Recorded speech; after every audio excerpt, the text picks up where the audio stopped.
Moving day was supposed to be exciting. A fresh start, new beginnings, and all that. I'd been looking forward to the change, especially after a rough year, and the new apartment seemed like the perfect place to leave my baggage behind. Sure, the building was old, and the hallway smelled faintly of mildew, but it had charm, and the rent was unbeatable, almost suspiciously low. But who was I to question a good deal? My new unit, 6A, was at the end of a dimly lit corridor on the 6th floor. The elevator groaned like it was protesting every trip, and the walls were painted a tired shade of beige. Still, it felt like home, until I noticed the door across from mine. Apartment 6B. It was boarded up. Not just locked or taped off, boarded up. Thick planks of wood crossed the doorframe, held in place with long, rusty nails. The boards were splintered and weathered, like they'd been there for decades, though the edges of the doorframe looked newer, as if someone had replaced it. There was no sign or notice to explain it, just that ominous barricaded door glaring at me from across the hall. I paused, the last moving box in my arms, and stared at it for longer than I'd care to admit. Something about it didn't sit right. I wasn't sure if it was the state of disrepair or the way the boards seemed out of place, but a faint chill crawled up my spine. "Oh, you've noticed 6B," said a voice behind me. I jumped, nearly dropping the box, and turned to see an older woman standing a few doors down. She was peeking out from her slightly cracked door, her wrinkled face framed by silver hair pulled back into a tight bun. She wore a small necklace with a silver pendant shaped like the letter E, hung loosely around her neck, catching the dim light. She wore a robe that looked like it hadn't been washed in weeks, and her watery blue eyes gleamed with a peculiar intensity. "I didn't mean to startle you," she said, stepping out into the hallway. "That's my fault. I'm Mrs. Cartwright. You must be new." "Yeah, just moved in," I replied, setting the box down and trying to shake off my nerves. "What's the deal with that?" I nodded toward 6B. Her expression darkened, and she glanced at the boarded-up door before looking back at me. "Oh, that old thing? Just some maintenance issues. This building's ancient, you know." I raised an eyebrow. Maintenance issues didn't usually require planks and nails. Seems a bit extreme for a leaky faucet. She smiled, but it didn't reach her eyes. "You'll get used to it. Just don't go poking around where you shouldn't. Some things are better left alone." With that cryptic remark, she turned and shuffled back into her apartment, the door closing with a soft click behind her. The rest of the day was uneventful, but I couldn't shake the image of 6B from my mind. Every time I passed the door while hauling boxes, I felt its presence looming over me, like it was watching. By the time I finished unpacking, I was exhausted, but too wired to sleep. That night, as I lay in bed scrolling through my phone, I heard it. A faint sound, just barely audible over the hum of my window AC unit. Tap, tap, tap, my thumb hovering over the screen. The sound came again, a soft, rhythmic knocking. It wasn't at my door. It was coming from the hallway, from 6B. My heart started to pound. I told myself it was just the building settling, or maybe one of the neighbors, but the knocks continued, steady and deliberate. Swallowing hard, I got up and crept to my door, pressing my ear against the wood. The knocking stopped. Slowly, I leaned down and peeked through the peephole. The hallway was empty. bathed in the dim, flickering light of the overhead fixtures. The boards on 6B looked untouched, the nails still firmly in place. But as I started to pull away, something caught my eye. A shadow. Not mine, and not from the light fixtures. It was tall and faintly humanoid, stretching out across the floor and creeping toward my door. My breath caught in my throat as the shadow shifted, as if turning to face me. Then it vanished. I stumbled back, my heart hammering in my chest. For a long moment, I stood frozen, my eyes locked on the door, waiting for, I didn't even know what, but nothing came. Eventually, I forced myself to crawl back into bed, leaving the lights on for the rest of the night. Sleep didn't come easily, and when it finally did, I dreamed of a man with no limbs, lying in a pool of blood, whispering my name. The next morning I woke up groggy and unsettled. The dream from the night before still clung to me. A man, limbless, lying in a pool of blood, his whispering voice calling my name. I shook it off, chalking it up to stress and exhaustion. Moving was always a hassle, and I'd barely had a chance to settle in. But as I moved around my apartment, unpacking boxes and trying to make the place feel like home, I couldn't shake the feeling that something was off. The air felt heavier, and the silence wasn't comforting. It was oppressive, like the building itself was holding its breath. By mid-afternoon, I'd decided I needed a break. I grabbed my jacket and stepped out into the hallway, hoping a quick walk would clear my head. The corridor was as dim and lifeless as ever, the overhead light above 6B still flickering.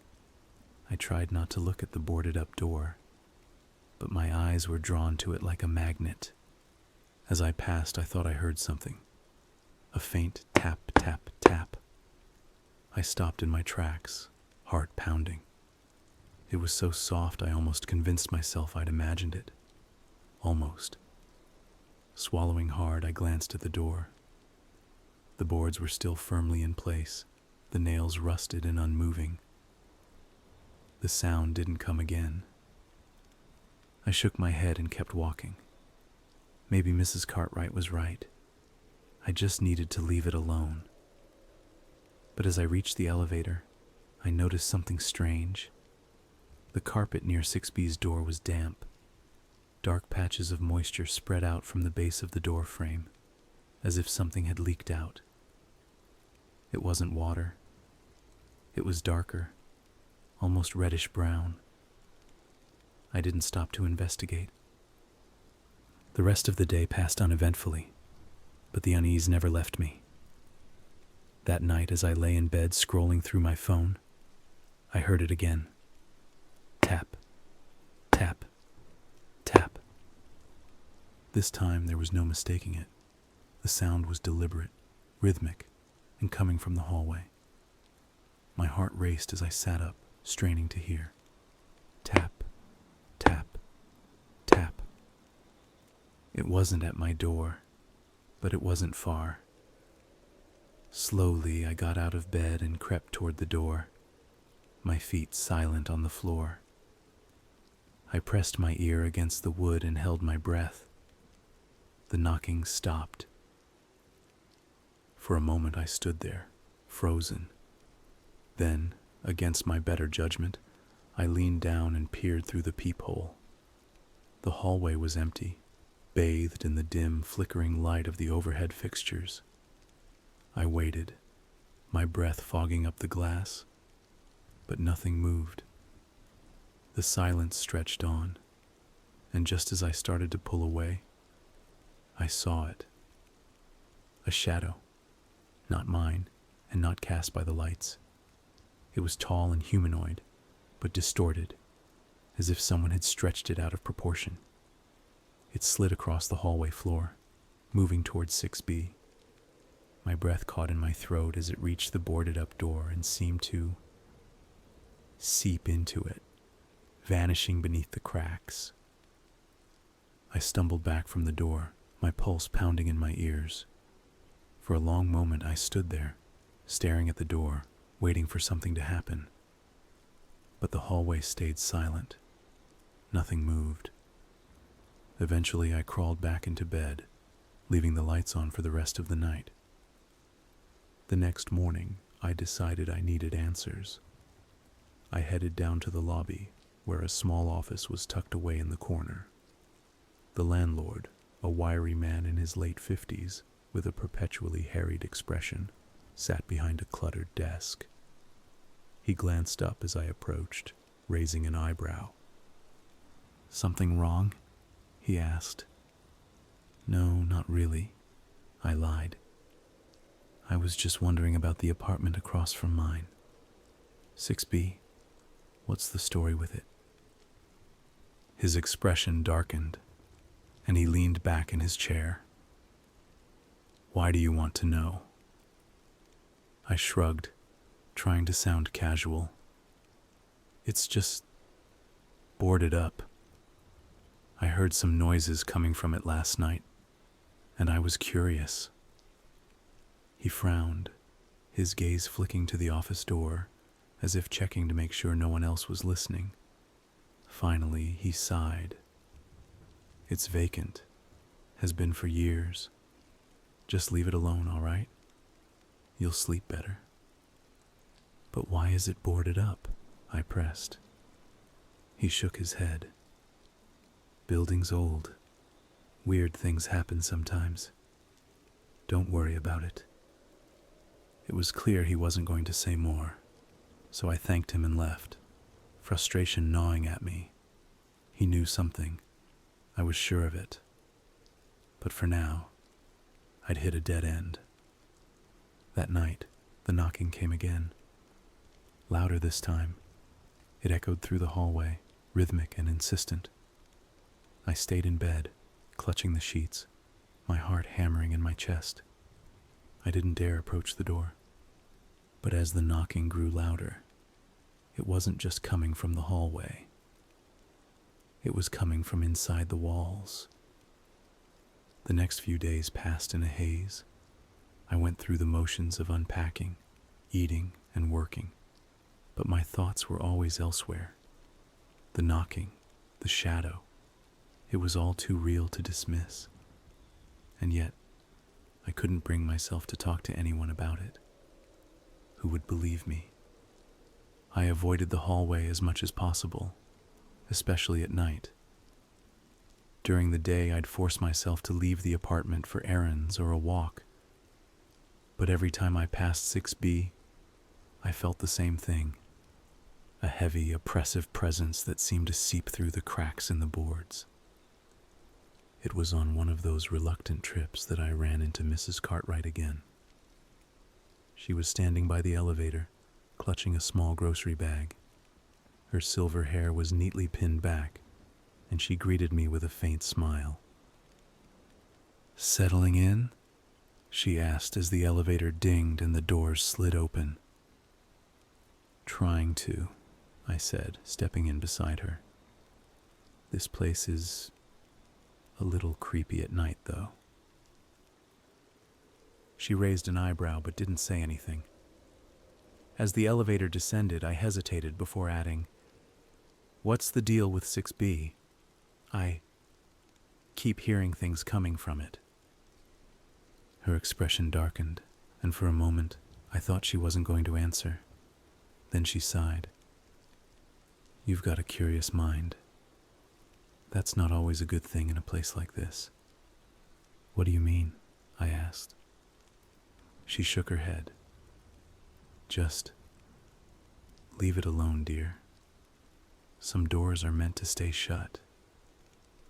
Before I could press her, the elevator dinged again, and she stepped out onto the ground floor. I watched her go, a cold knot of unease tightening in my stomach. That night I woke up to a new sound. It wasn't the rhythmic knocking I'd come to dread, but something else entirely. a faint scraping noise, like nails dragging across wood. I froze, my heart pounding as I strained to listen. The sound was coming from the hallway. Against my better judgment, I slid out of bed and crept to the door. The scraping continued, slow and deliberate, like whatever was making it wanted me to hear. My hand hovered over the doorknob, but I couldn't bring myself to open it. Instead, I leaned down and pressed my ear to the wood. "Help me."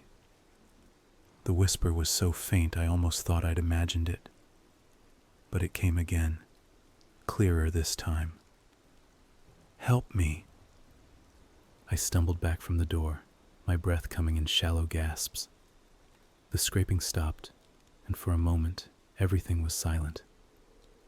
Then the knocking began. Tap, tap, tap. I grabbed my phone and opened the camera, holding it up to the peephole.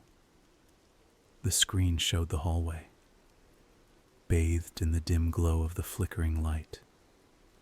It looked empty at first, but as I watched, a shadow emerged from the edge of the frame. It moved slowly, unnaturally, sliding across the floor towards 6B. My hands trembled as I tried to hold the phone steady. The shadow reached the boarded-up door and stopped. For a long moment, it was still, and then it began to rise. The shadow stretched upward, taking on a vaguely humanoid shape. It pressed against the boards, its dark form bleeding through the cracks like smoke. I couldn't move, couldn't breathe, as the figure seemed to turn, as if it was looking directly at me through the peephole.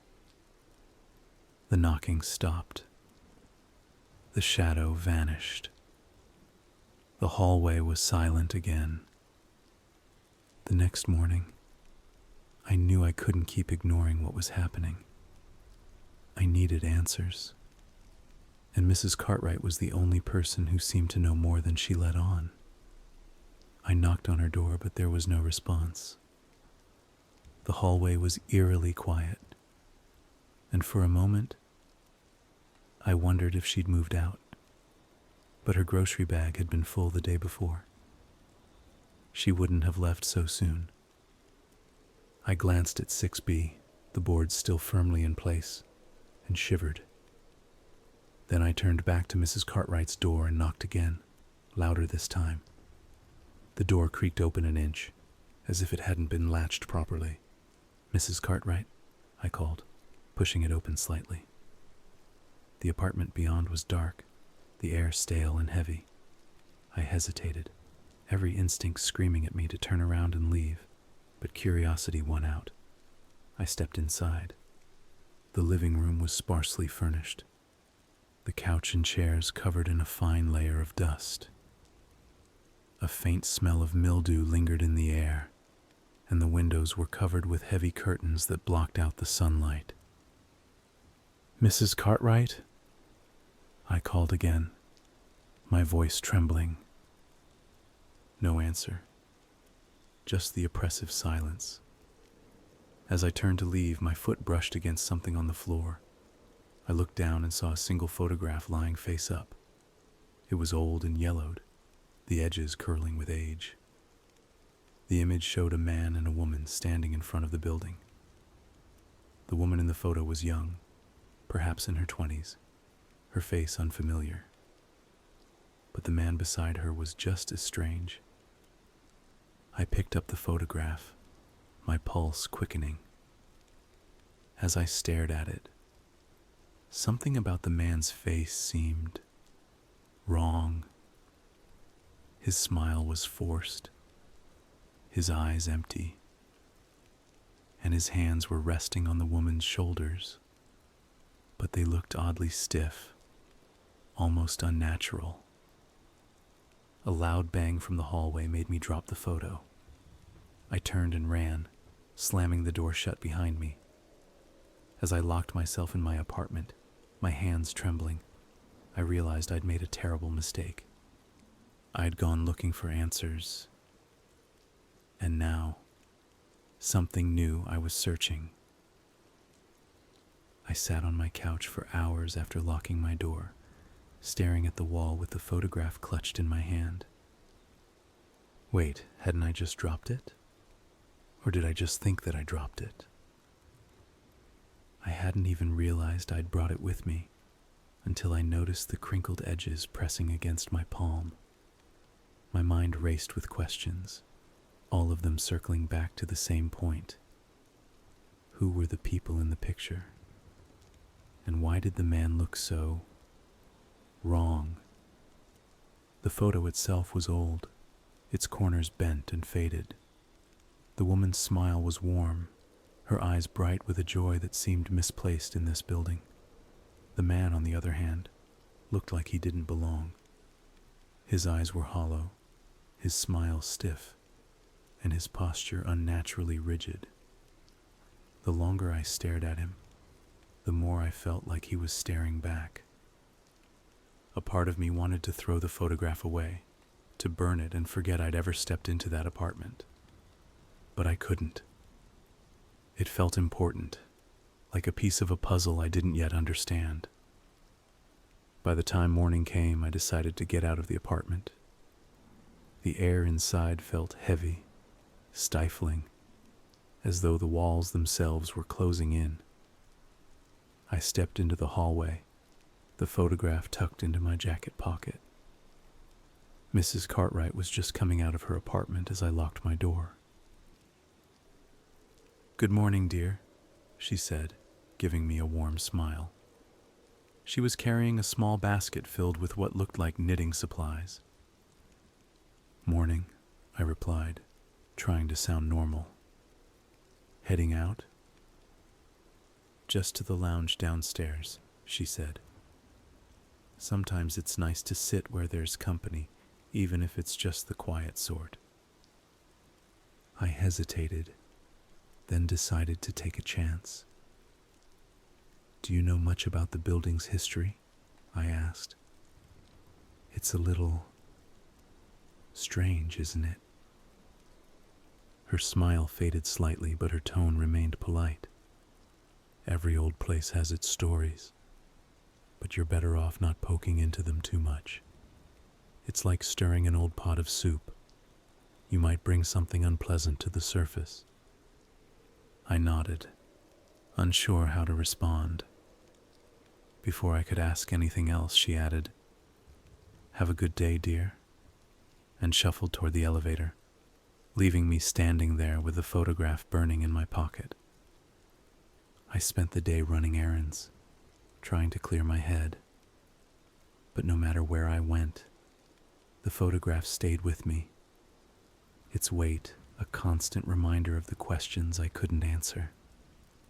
By the time I got home, the sun was setting, and the hallway was cloaked in its usual dim light. I hurried past 6B without looking at it. That night the noises started again. Not the scraping or knocking, but something else. A faint whispering, like a voice carried on the wind. I couldn't make out the words, but the tone was insistent, almost pleading. I sat on the couch, clutching the photograph, trying to block it out. "Help me!" The words were clear this time, and they weren't coming from the hallway. They were coming from inside my apartment. I shot to my feet, the photograph slipping from my hand and landing face up on the floor. The whispering stopped, replaced by a low, rhythmic thudding that seemed to echo through the walls. My eyes darted around the room, searching for the source, but there was nothing there. Nothing visible, at least. The thudding grew louder, shaking the walls. The photograph skidded across the floor, stopping near the door to my bedroom. I didn't want to follow it, but I couldn't stop myself. My feet moved on their own, each step bringing me closer to the photograph. When I bent down to pick it up, the temperature in the room plummeted. My breath came out in visible puffs, and the hair on the back of my neck stood on end. The thudding stopped, replaced by silence so heavy it pressed against my ears. Then, just as I turned to leave the room, I saw it. A shadow moved across the wall, tall and humanoid, its inhumanly long limbs stretching unnaturally, as if they'd been forcibly glued onto its body, grotesquely mismatched and wrong. It didn't have a face, but I could feel it watching me. My legs buckled and I stumbled back, clutching the photograph like a shield. "Help me," the voice said again, louder this time. The shadow loomed closer, its form shifting and writhing like smoke. My vision blurred, and the last thing I saw before everything went black was the shadow reaching out, its fingers stretching toward the photograph. When I woke up, I was lying on the floor, the photograph still in my hand. The shadow was gone, and the apartment was silent. But the air felt different, heavier. Whatever was in that photograph wasn't just a memory. It was alive, and it wanted something. And I was starting to think it wasn't just the man in the picture who needed help. The morning after my encounter with the shadow, the photograph felt like a brand in my pocket. I couldn't stop touching it, tracing the edges as if the answers I needed were hidden in the worn paper. My apartment was silent now, but the air still carried the weight of something unspoken, a presence that lingered just out of reach. I decided to take another walk, hoping to shake off the oppressive feeling. As I passed by 6B, I stopped briefly, studying the door. The boards were still there, as solid as ever. But something was different. One of the nails, rusted and bent, was sticking out further than before, as if it had been pushed from the other side. A chill ran down my spine, and I quickly moved on. When I reached the elevator, Mrs. Cartwright was already there, knitting something with red yarn as she waited. "Good morning, dear," she said without looking up. "Morning," I replied, forcing a smile. She glanced at me, her eyes sharp despite her kindly expression. "You look tired. Bad dreams?" I hesitated. "Yeah, I guess you could say that." She nodded knowingly. "This building has a way of seeping into your sleep. Happens to everyone at first." "Does it?" I asked, my voice quieter. "Does it stop?" Mrs. Cartwright's fingers stilled on her knitting. She tilted her head as if considering her answer. "You'll get used to it," she said at last, her voice carrying a note of something I couldn't quite place. Pity, maybe, or warning. The elevator arrived with a ding, and she stepped inside, giving me a small smile as the doors slid shut. I stood there for a long moment, wondering if she knew more than she was letting on. That night, I sat at my kitchen table, the photograph spread out before me. I'd stared at it so many times, but now I was looking for something specific. Details, clues, anything that might explain the shadow, the voice, or the relentless weight pressing down on my apartment. The man in the photo was still as unsettling as ever, his hollow eyes boring into mine. The woman, on the other hand, seemed almost too perfect, her bright smile and warm demeanor a stark contrast to the building's oppressive atmosphere. My gaze fell to their hands, resting awkwardly on each other's shoulders. Something about the man's hand looked wrong. His fingers were too long, the knuckles misshapen, almost as if they belonged to someone else entirely. I traced the edges of the photo, wondering if there was anything hidden beneath the surface. My fingers brushed against a slight tear in the corner, and without thinking, I pulled at it. The top layer of the photo peeled back, revealing something underneath.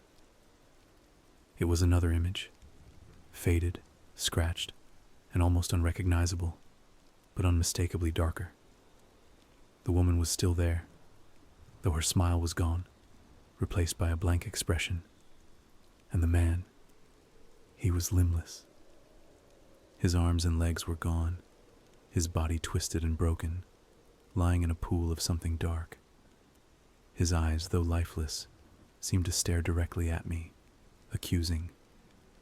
I dropped the photograph as a wave of nausea hit me.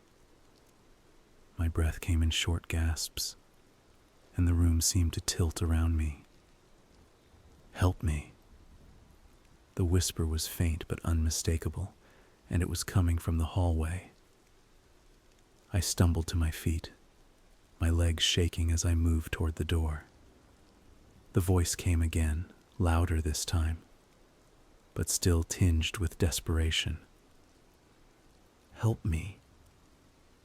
I pressed my ear against the door, every muscle in my body tense. The hallway was silent for a moment. Then came the sound of shuffling footsteps. Not heavy or purposeful, but uneven, dragging, as if someone, or something, was struggling to move. My heart raced as I peered through the peephole. The hallway was empty except for the flickering light above 6B. But as I watched, a shadow began to creep along the floor, slow and deliberate. It wasn't like the shadow I'd seen before. This one was more fluid, less defined, as though it hadn't fully taken shape yet. It stopped near 6B, stretching upward toward the boards like a wisp of smoke. I stumbled back from the door, my mind racing. I didn't know what was happening, but I knew one thing. Whatever was in this building, it was getting stronger, and it wanted something from me. I spent the rest of the night sitting on the couch with every light in the apartment turned on. The photograph sat on the coffee table, the hidden image now visible. No matter how much I wanted to, I couldn't look away from it. By the time the sun rose, I'd made up my mind. I needed to understand what was happening, and I needed to figure out what the photograph meant. But most of all, I needed to know what was waiting for me behind the door of 6B. The day after I discovered the hidden image, I felt like the walls of the apartment were closing in on me. No matter how many lights I turned on or how loud I played the TV, the silence in the building seemed to creep into my bones. It was as if the entire 6th floor was holding its breath, waiting.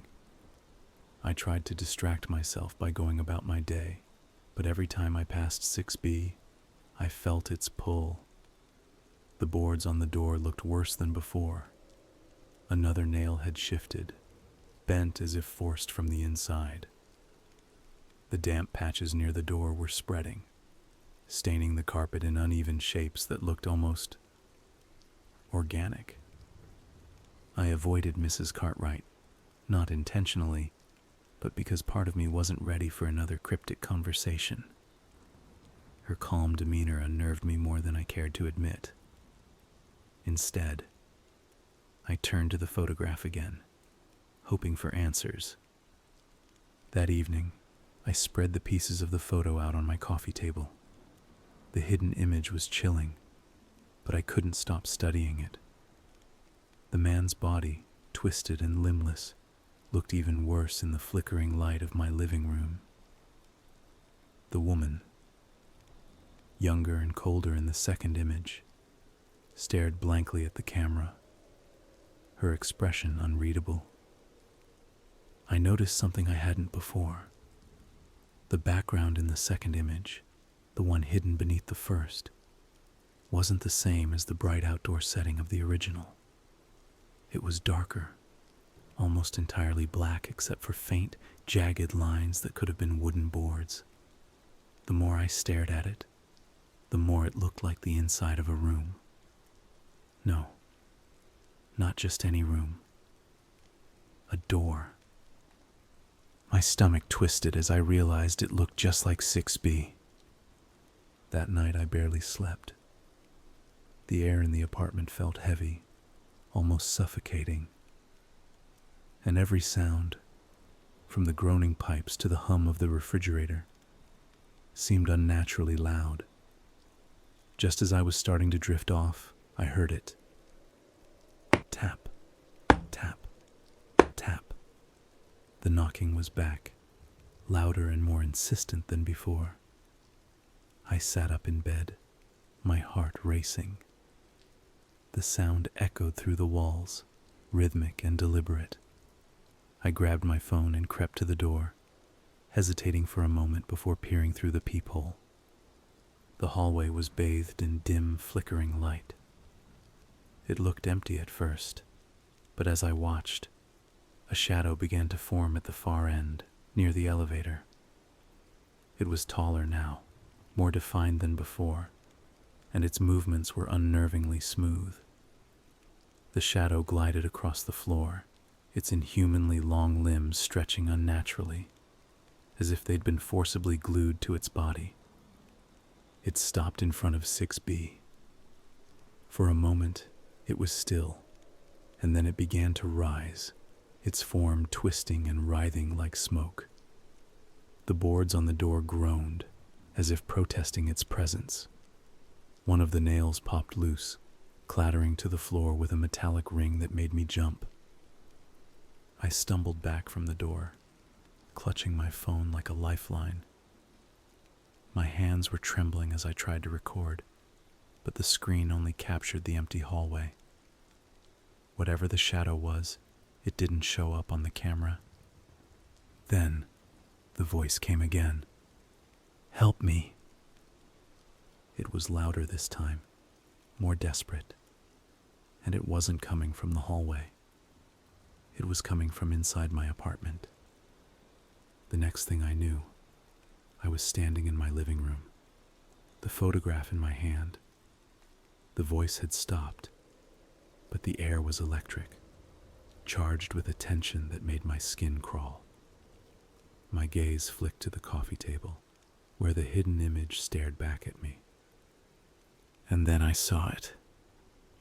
The shadow was in the room, its form stretching along the walls, impossibly long and distorted.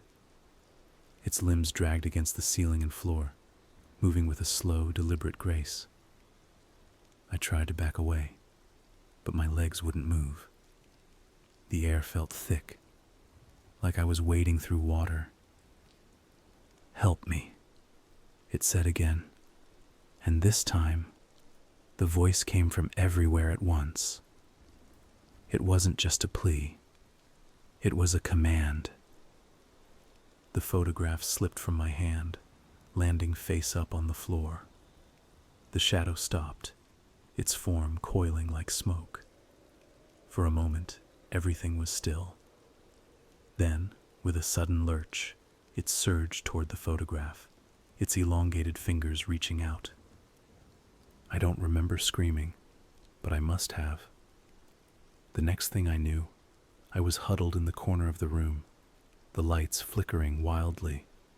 The photograph was gone, the shadow was gone, and the apartment was silent again. I spent the rest of the night sitting in that corner, too afraid to move. By dawn, I knew one thing for certain. Whatever was in that photograph, whatever was tied to 6B, wasn't going to leave me alone. By the time the sun rose, I couldn't take it anymore. My hands were shaking as I clutched my phone and the photograph, the weight of the previous night pressing down on me like a lead blanket. I had to tell someone, anyone, what was happening. And the landlord was the only person who might have answers. I stormed down to the lobby, adrenaline and fear fueling my steps. The landlord was behind his desk, sipping coffee and leafing through a stack of papers. He looked up as I approached, his expression shifting to mild irritation. "Morning," he said. "Something wrong?" "I need to talk to you," I said, slapping the photograph onto his desk. "Now." His brow furrowed as he picked it up. "What's this?" "Look at it," I said, my voice trembling. Really look at it. He squinted at the image, his fingers tracing the edges. His face remained blank as he examined the first layer, the smiling couple standing in front of the building. Then slowly, he peeled back the top layer, revealing the darker image beneath. His hand froze. "What the hell is this?" he muttered, his voice barely above a whisper. He stared at the photograph for a long moment, his eyes narrowing. Then he set it down, looking at me with a mix of confusion and wariness. "Where did you get this?" "It doesn't matter," I said, my words tumbling out in a rush. "There's something in 6B, someone. Shadows, voices, knocking in the middle of the night. And then this." I jabbed a finger at the photo. "Who are these people? What happened in that apartment?" The landlord sighed heavily, rubbing his temples. For a moment I thought he might brush me off, but then he leaned forward, his voice low. "His name was Edward Crane," he said. "He lived in 6B decades ago, back in the 70s. Quiet guy, kept to himself. But there were rumors. People said he wasn't normal. His wife Amelia was the one who killed him." "What do you mean?" I asked, leaning in closer. "She went mad," he said, his voice hushed. "People heard screaming coming from the apartment one night. The cops showed up, but by the time they got inside, it was too late. They found Edward in the living room, limbless, lying in a pool of blood. She'd cut him apart." My stomach turned, and I had to grip the edge of the desk to steady myself. "And her? What happened to Amelia?" The landlord glanced toward the lobby door, as if checking to make sure no one was listening. "She killed herself," he said flatly. "Right there in the apartment. Slit her wrists, they said. The police called it a murder-suicide, but nobody bought that. There was something wrong about it." "What do you mean, wrong?"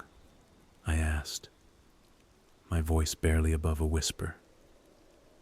He hesitated. "The limbs, Edward's limbs, they were never found. And the way the cops described the scene, blood everywhere, but it didn't make sense.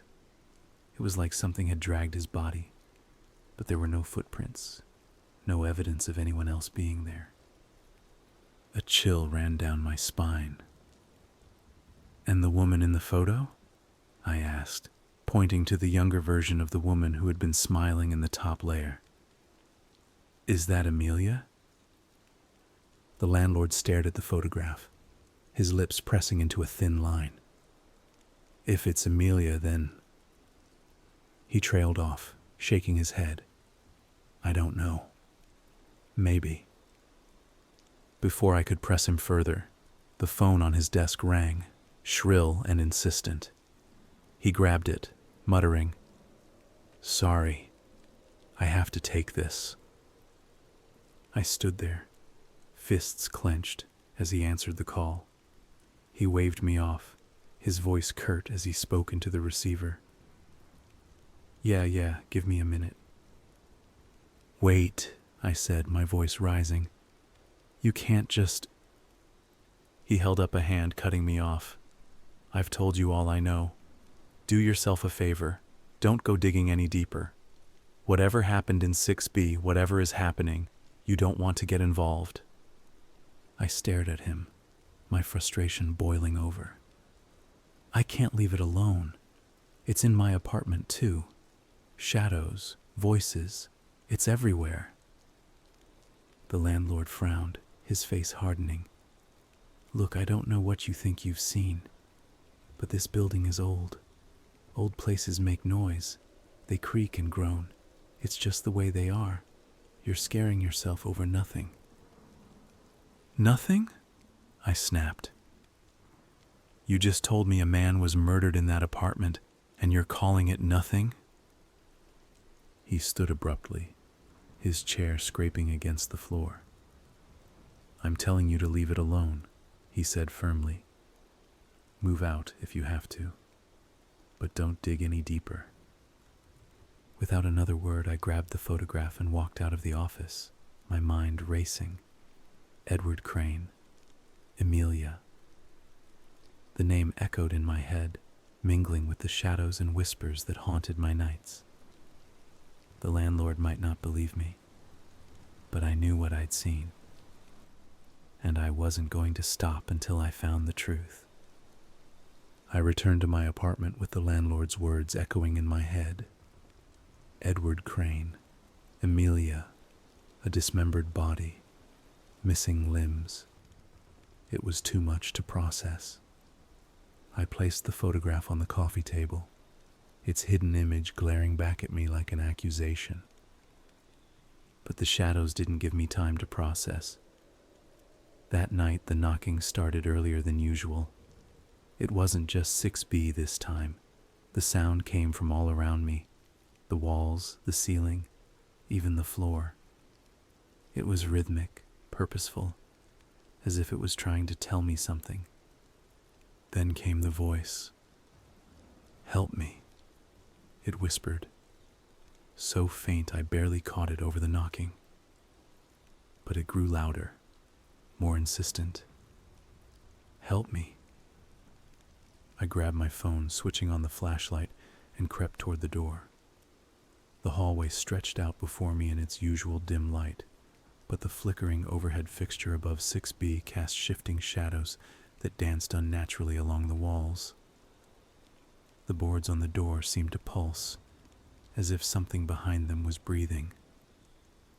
Help me, the voice said again, louder this time. I couldn't stop myself. My hand trembled as I reached for the boards, my fingers brushing against the splintered wood. But before I could do anything, a loud crash from my apartment snapped me back to reality. I spun around, my heart hammering in my chest. The sound had come from the living room. I stepped inside cautiously, shining the flashlight around. The photograph was gone. The next morning, I knew I couldn't keep doing this alone. The landlord had told me to leave it alone, but he had mentioned Amelia. If I could find out more about her, maybe I'd understand what was happening. I headed to the city archives, a small dusty building tucked into a forgotten corner of downtown. The clerk at the front desk barely glanced at me as I asked for records on the building. After a few clicks on her keyboard, she directed me to a row of microfilm reels. I started with the 70s, scanning through articles about the building. Most were mundane: renovations, tenant disputes, minor crimes. But then I found it. The headline read, "Double tragedy in downtown apartment. Husband murdered, wife dead by suicide." The article described Edward Crane and his wife, Amelia, whose, weirdly enough, last name was not mentioned. I assumed it was Amelia Crane. It painted a picture of a quiet couple who kept to themselves. Neighbors reported hearing arguments in the weeks leading up to the tragedy. Then one night they heard screams. Police arrived to find Edward Crane dismembered in the living room. His limbs were missing, and his body was surrounded by strange symbols painted in blood. Amelia was found in the bathroom, her wrists slit. A knife was clutched in her hand, but the article noted an odd detail. There were no fingerprints on the blade. I leaned back, my head spinning. The symbols, the missing limbs, the photograph. It all felt connected, but the pieces didn't quite fit. I scrolled further, hoping for more information, when a single line in the article caught my eye. Neighbors claimed to see Amelia's silhouette in the apartment windows days after her death. I returned to the building with my head swimming. If Amelia's presence lingered after her death, could she still be there? Could she be the shadow I'd seen, the voice that called to me? As I reached my floor, I stopped in my tracks. Mrs. Cartwright was standing in front of 6B, her back to me. She wasn't carrying her usual basket of knitting supplies. Instead, her hands hung limply at her sides, and she seemed to be staring at the door. The boards creaked slightly, as if responding to her presence. "Mrs. Cartwright," I called, my voice hesitant. She didn't turn. For a long moment she stayed perfectly still, her head tilted as if listening to something on the other side of the door. Then, slowly, she turned to face me. Her expression was calm, but her eyes, they looked different, colder, sharper. "Be careful, dear," she said softly. "Some things can't be undone." Without another word, she walked past me and disappeared into her apartment. I stood there, staring after her, my pulse racing. The voice came again, muffled through the boards of 6B. "Help me." This time I wasn't sure if it was asking for my help or warning me. After a restless night, I couldn't let the landlord's dismissiveness stop me. I waited until I saw him alone in the lobby again. No phone in hand or tenants interrupting. My stomach churned as I approached, clutching the photograph I'd taken back after our last conversation. "Do you have a minute now?" I asked, trying to keep my voice steady. He looked up, his face pinched. "You again? Didn't I tell you to let it go?" "I need answers," I said, slapping the photograph onto his desk again. "You mentioned Amelia. Amelia Crane. Who was she really?" The landlord sighed and leaned back in his chair, staring at the photograph. He seemed older than before, weighed down by something I couldn't see. "Her full name was Amelia Cartwright," he said finally. "She was Edward's wife. People said she was the quiet type, polite but distant. Nobody saw her much except when she went to the market or sat on the stoop to read. But behind closed doors, well, it must have been different. Because one night, she lost it. Killed him in cold blood." My breath caught in my throat. "Cartwright? What do you mean, Cartwright? She lives here now." The landlord frowned. "What are you talking about?" "Mrs. Cartwright," I blurted. "She's on my floor. I've talked to her. She warned me about 6B, about digging too deep." His expression darkened. "You're not making sense. There's no Mrs. Cartwright living in this building." "Yes, there is," I insisted. "She's been here since I moved in. She has an apartment just a few doors down from mine." He rubbed his temples, sighing. "I've managed this building for over a decade. There's no Mrs. Cartwright, no Amelia. Nobody by that name has lived here in years." "You're wrong," I said, my voice shaking. "I'll show you."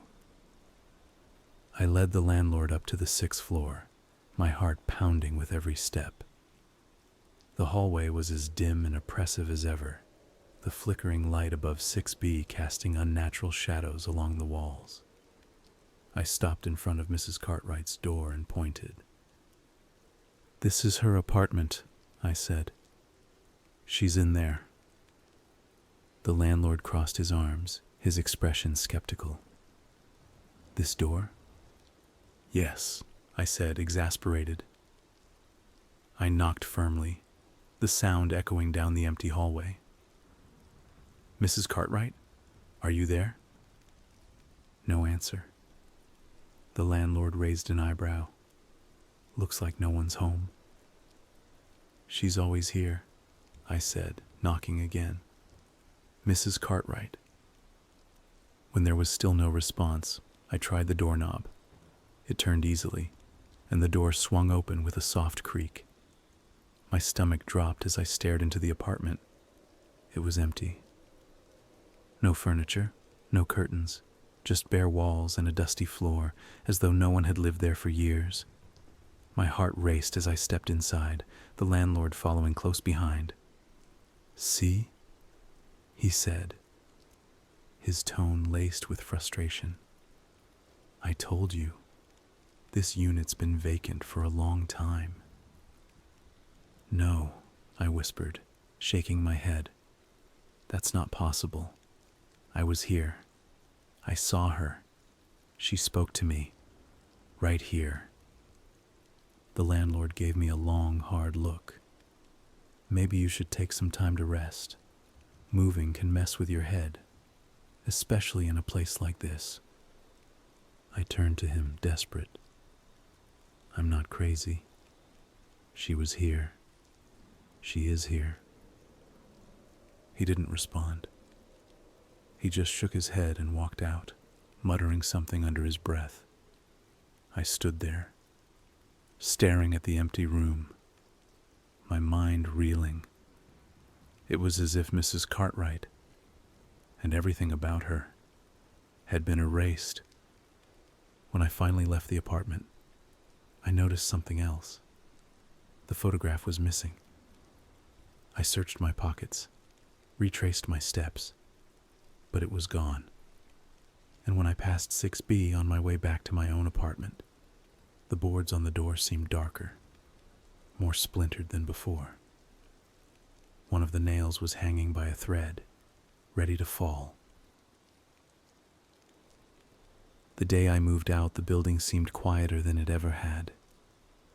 Too quiet. The hum of the hallway lights and the faint groaning of the elevator felt like whispers of something watching me leave. My boxes were packed haphazardly, and I didn't care. I just needed to get out. But as I waited for the elevator to arrive, the questions clawed at my mind. The photograph, the shadows, Mrs. Cartwright, Amelia. None of it made sense. Why had Amelia killed Edward? Was it rage, madness, or something else entirely? The way she had dismembered him, the symbols painted in his blood. It wasn't just a crime of passion. There had to be a reason, a purpose. But I'd never know what it was. And then there was Edward, the shadow I'd seen. Was it him? Was he the one reaching out, begging for help? Or was it something else entirely? Something darker? If it was Edward, what did he want from me? To uncover the truth? To suffer as he had? Or had Amelia never left? Had I been talking to her ghost all along? Her warnings meant to steer me away from the horrors she'd unleashed? But if she'd been trying to help, why had her presence disappeared so completely? Why was there no trace of her, no apartment, no Mrs. Cartwright? Was she real? Or had she been some manifestation of the building's madness conjured by my own mind? The elevator dinged, pulling me from my thoughts. I dragged my boxes inside and pressed the button for the ground floor. As the door slid shut, I cast one last glance down the hallway. 6B loomed at the end, its boarded-up door as ominous as ever. The flickering light above it cast jagged shadows, and for a moment I thought I saw movement behind the boards, but I didn't wait to find out. The moving truck was small, barely big enough to hold everything I owned. The driver gave me a nod as I climbed into the passenger seat, my stomach twisting with unease. As we pulled away from the building, I couldn't help but look back. The windows stared blankly at me, and for a fleeting second, I thought I saw a figure standing in one of them. A tall shadow, unmoving, watching. I didn't look again. The new apartment was brighter, cleaner, and blessedly ordinary.